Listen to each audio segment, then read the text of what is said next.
bought a new car as my daily driver is because the 206 is becoming a little bit too much of a project car. There are some bigger things I want to do to it that I can just not do while it's my daily driver. And I also suspect that the head gasket is leaking. So if that's the case, then that's also a big job to fix. So because of those two reasons, I've decided to buy a new car as my daily driver. So I guess the 206 is now the project car of the channel. So in this video I'm gonna test the head gasket, see if it's leaking. I'm gonna do a few things on the new car, so I'm gonna change the oil. And I'm also just gonna change some filters and just do some small things to make it a little bit more comfortable to drive. So the plan with this car now is to build it for the next half year or maybe a year. And then when it's fully built, I can take it out on the road again. So I have this tester kit, which basically tests if the head gasket is leaking. So you put this onto your reservoir, your coolant reservoir, and you put some of this stuff in, and then it turns, I believe it turns green for a diesel engine if the head gasket is leaking. So we're gonna test it now on the 206, and fingers crossed it's not leaking. So we're going to take the radiator cap off, so we can put in the test tube. We put in this rubber piece, and after that we can put in the test tube. So I think you're supposed to fill this little part here. So let's see if I can do that.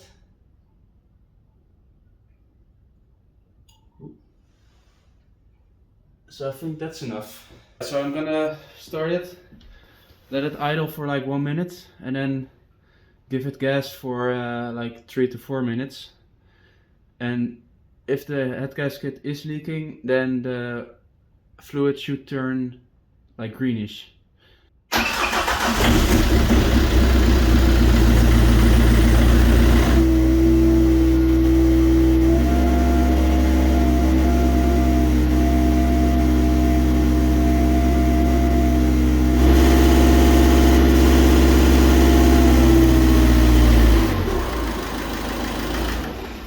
So I've done this now for like 6 or 7 minutes, but the liquid is not turning green or yellow. So I guess I'm gonna let the car warm up and then try it again when the engine is a little bit warmer.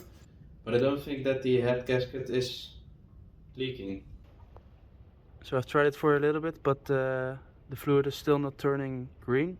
So I think the head gasket is fine. So there has to be some other place where the coolant is leaking, because I have to fill it up once in a while. But it's really good to know that the head gasket is not the problem. But I'll keep you guys updated on the problem, and maybe I'll find where it comes from.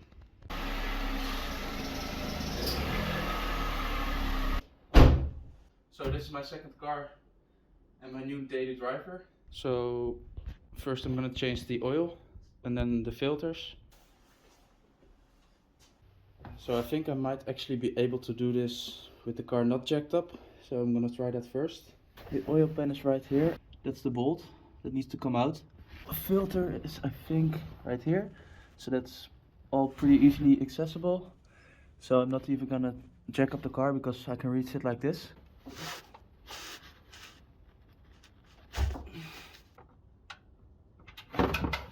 There we go. Let that drain out. So this has been sitting long enough. So I'm gonna put the bolt in. So now let's move on to the oil filter. I can just twist it out with my hand. Yep, it's not even that tight. Oh my god.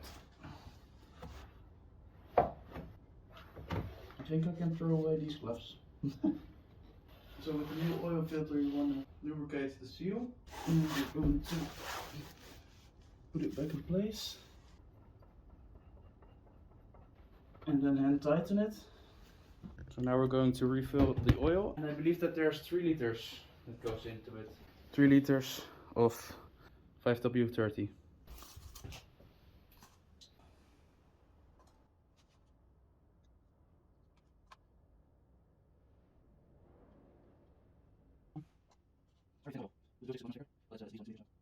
Third. So I'm not going to empty this all the way yet.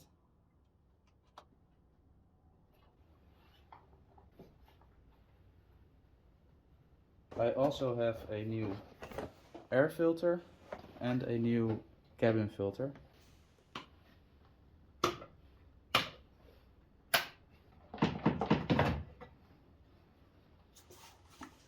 So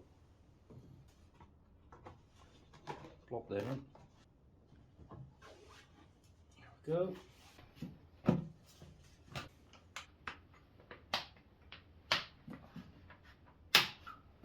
So the cabin filter is on the passenger side inside of the car, and it's underneath here. So you pull out this piece and then it comes out. There we go.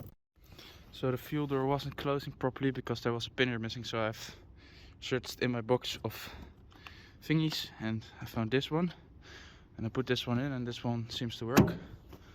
So now that's also fixed.